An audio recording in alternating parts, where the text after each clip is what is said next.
Fini la classe. Les enfants jouent. Dans les parcs municipaux ou derrière l'étable de la ferme.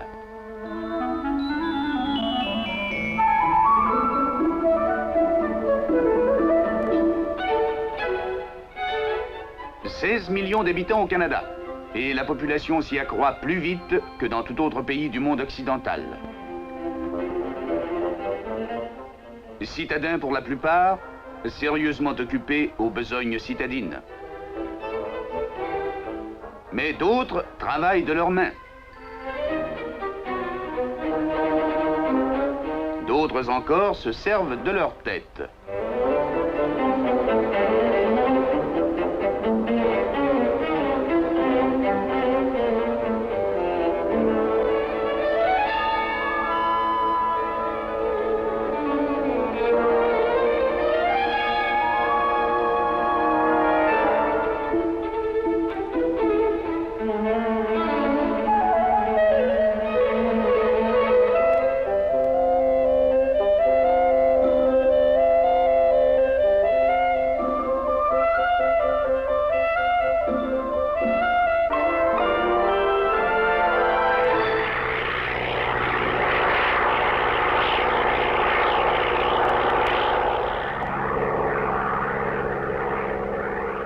Pour un Canadien, le pays natal peut évoquer bien des choses. L'odeur des sapins, par exemple, et le bruit de la scie, car les forêts couvrent une bonne partie du pays.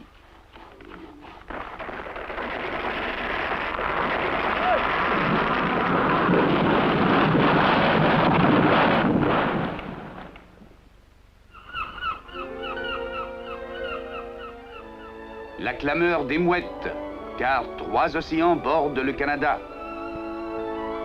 Le souvenir du blé dans le creux de la main, quelque part dans les grandes plaines étendues au soleil.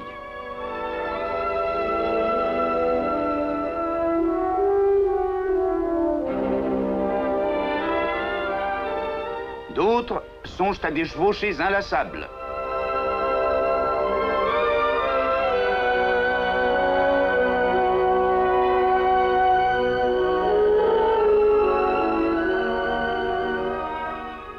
D'autres au grand nord, plus vieux que toute vie sur Terre, et où les lacs s'étendent, clairs et froids.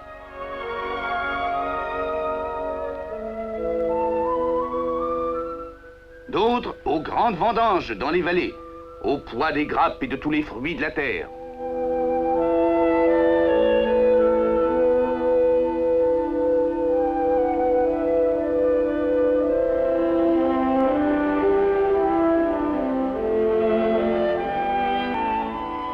Tous se sentent étroitement liés à leur pays, mais il est si vaste que peu le connaissent en entier.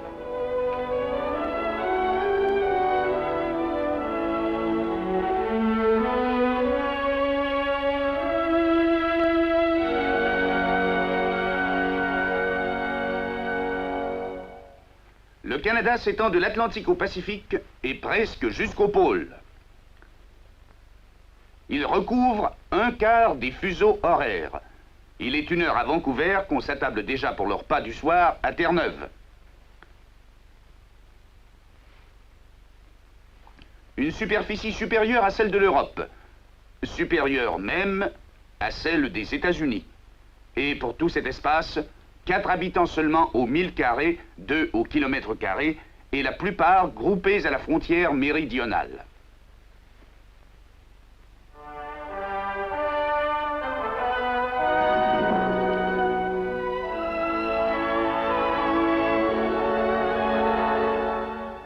Pour comprendre un peuple, il faut savoir quelque chose de ses antécédents et des influences qui l'ont formé.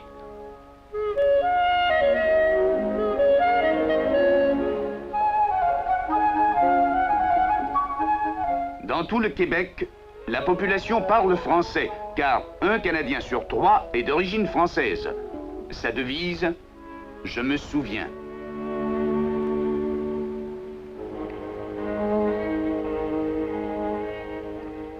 De quoi se souviennent-ils, les Canadiens français?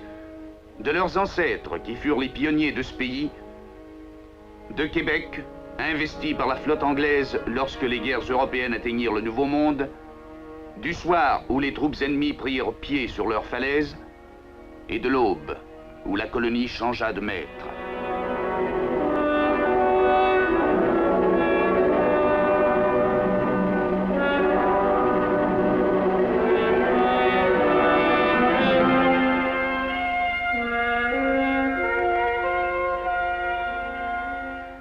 La guerre prit fin. La France et la Nouvelle-France suivirent chacune leur destin. La paix au Canada fut clémente. Elle laissait au groupe français sa langue, sa religion, son code civil, le respect de ses traditions et la paix.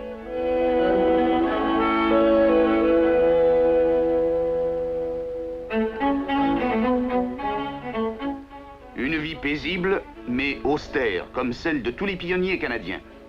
De nos jours encore, dans l'arrière-pays, cette même existence se poursuit soutenue par le même rêve. Une bonne terre, là où il n'y avait qu'une mauvaise brousse.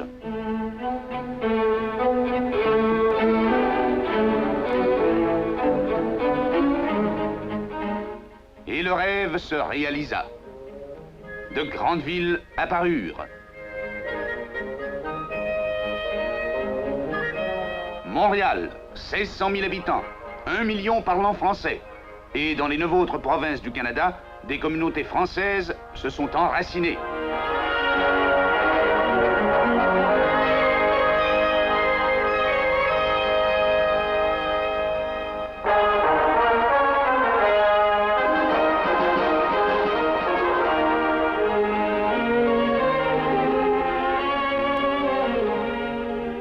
L'apport britannique est le second grand apport. Chaque année, la session inaugurale du Parlement se déroule suivant le rite de Westminster. Depuis près d'un siècle maintenant, le Canada a son propre gouvernement et bien souvent il a montré le chemin du Commonwealth aux autres nations de l'Empire.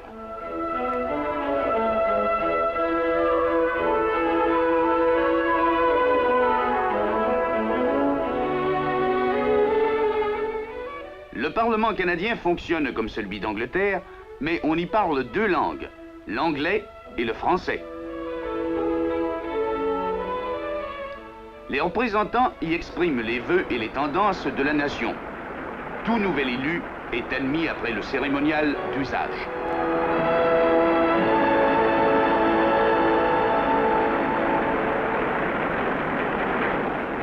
Monsieur l'orateur, j'ai l'honneur de vous présenter Monsieur William Albert Boucher, député élu pour la division électorale de Rosterd, qui a prêté le serment d'usage, signé le rôle et revendique maintenant le droit de prendre son siège.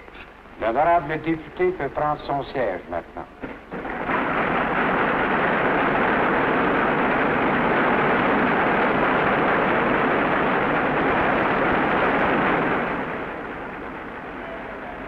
Mais si certaines traditions sont britanniques, la langue fait plutôt songer par son accent aux États-Unis, car le Canada est une nation nord-américaine.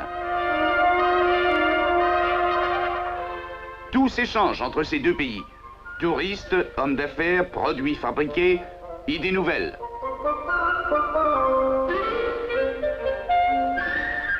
Les Américains en visite au Canada se sentent rarement dépaysés.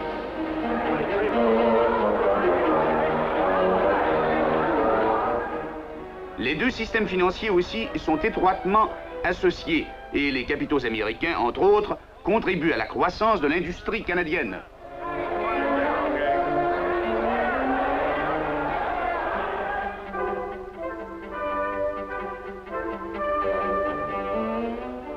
Les deux systèmes industriels aussi sont jumelés.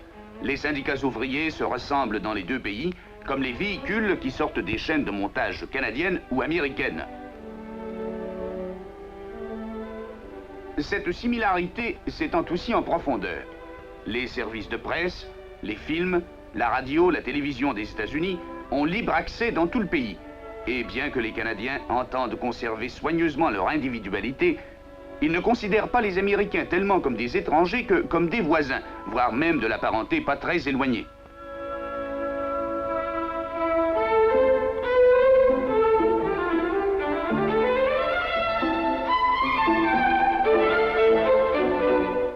À ces grandes influences s'ajoute à chaque génération celle des immigrants. Ici, un médecin tchèque, isolé dans le Nord. Ici, des Autrichiens, promoteurs de nouvelles industries.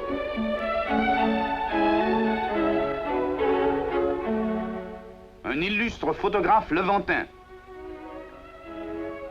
Arméniens, Ukrainiens, Norvégiens, Hollandais, des Canadiens par milliers participent de toutes ces cultures.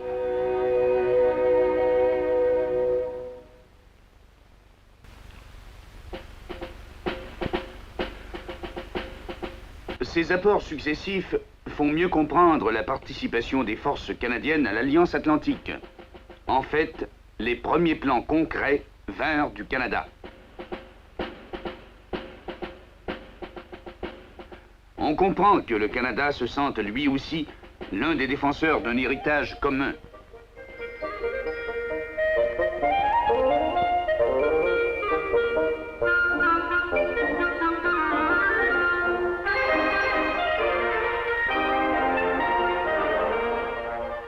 Et lorsque le maire de Caen accueille les Canadiens, c'est le symbole de cette participation et de cette entente.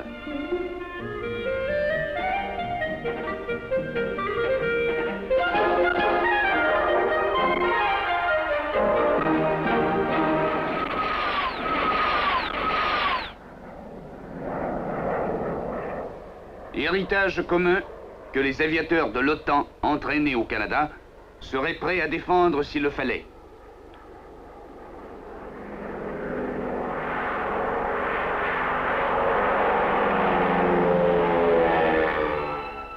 Cette volonté de paix que nous partageons s'affirme par exemple dans l'Arctique canadien.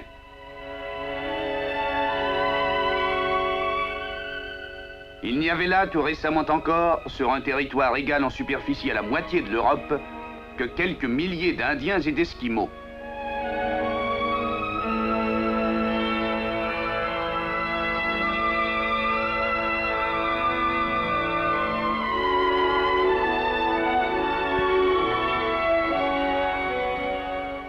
Mais ces arpents de neige dont il fut question à l'époque de Voltaire ont bien changé.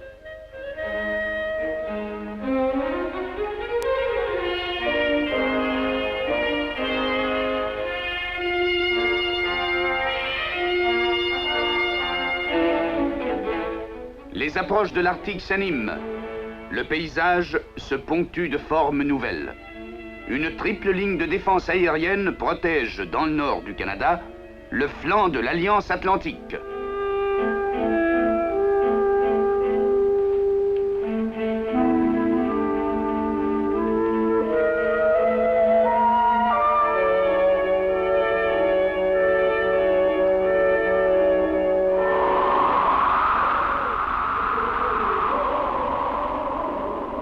Le climat de l'Arctique à lui seul cause bien des problèmes aux Canadiens.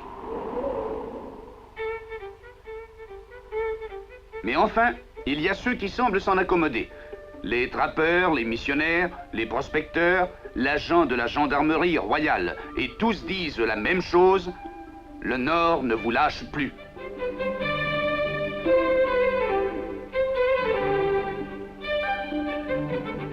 Et les Esquimaux qui ont vécu là depuis des siècles ont la réputation d'être l'un des peuples les plus heureux du monde.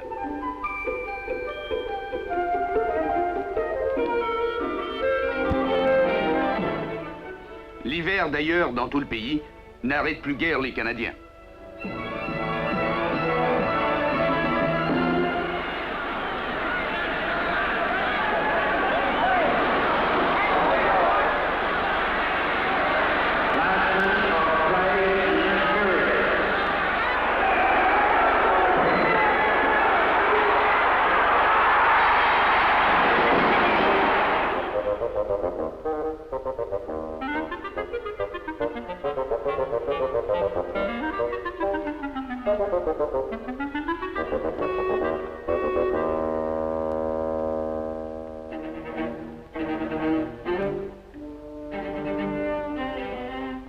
C'est un pays qui sourit aux audacieux. C'est la terre promise des ingénieurs des grandes entreprises. Mine de fer de l'Ongava. Kitimat sur la côte du Pacifique.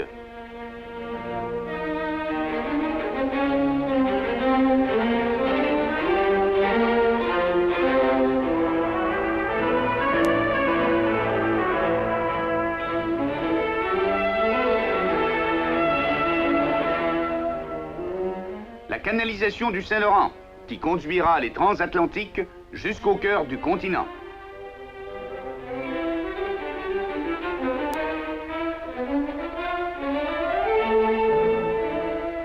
L'oléoduc, grâce auquel le pétrole de l'Ouest s'achemine vers les industries de l'Est du pays.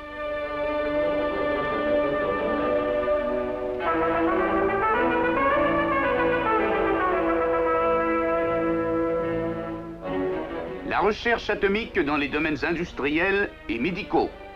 C'est à Chalk River que l'on a construit l'appareil au cobalt 60, célèbre dans le domaine de la thérapeutique radioactive.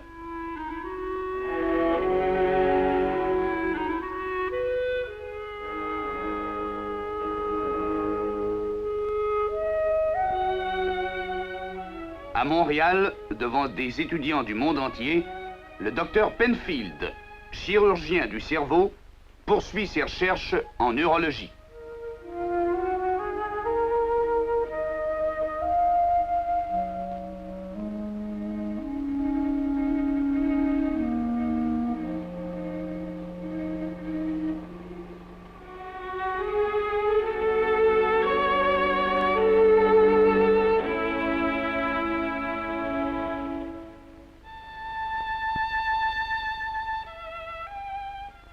Les Canadiens s'attachent aux choses de l'esprit.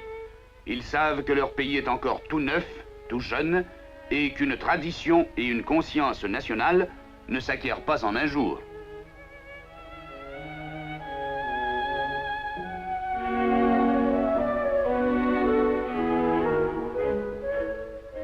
Mais elles se forment. On les voit croître presque à vue d'œil. Les intentions s'affirment, les gestes se précisent, la pensée nationale se forme. Une pensée qui inclut toutes les cultures du pays.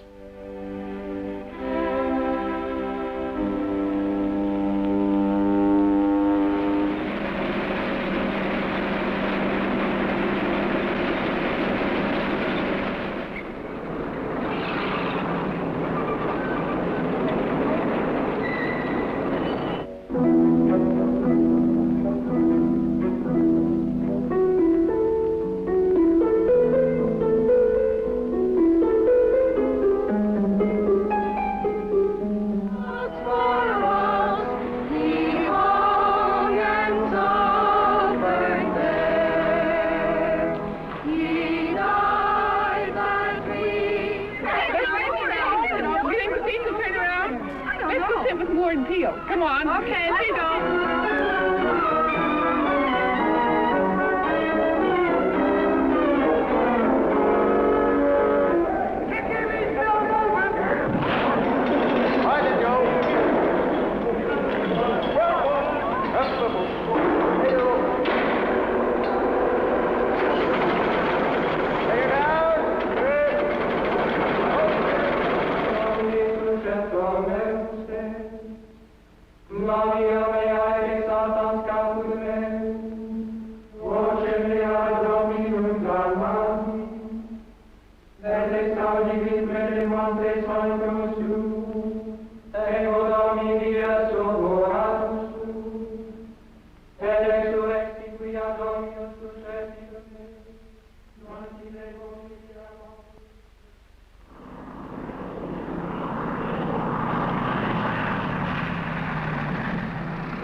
Voici donc le Canada, en quelques images trop rapides. Pays rude encore, mais pays jeune, vigoureux et qui considère l'avenir avec confiance.